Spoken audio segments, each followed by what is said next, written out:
Harry's voice looks like emerald green speckles of magic. He has a lot of green in his voice. It's like an emerald green and like kind of a glowy green. As he says, "I'm Harry," there's like a swoop of a glowing yellow and there's some peach in there. Then when he says Harry, his name, there's a glowing, bright neon blue and some pink. There are a lot of twinkly lights, sparkly. This is Harry Styles saying, "I'm Harry." Accents look different. For example, French, for some reason, looks and feels like the texture of wheatgrass. German has like a chunky texture, like almost like potato soup. The Southern accent, it's like a rubber band quality. I don't know why this is.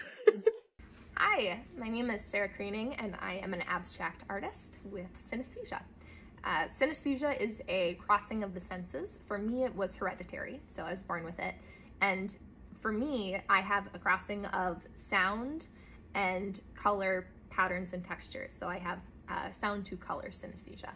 This means that whenever I hear a sound, whether it's a dog barking or a person's voice or a piece of music, I experience vivid colors and movement and shapes and texture. And I channel these into my paintings. I try to create paintings that express what I see when I experience sound. And to me, my artwork is a celebration of the beauty of sound and specifically music.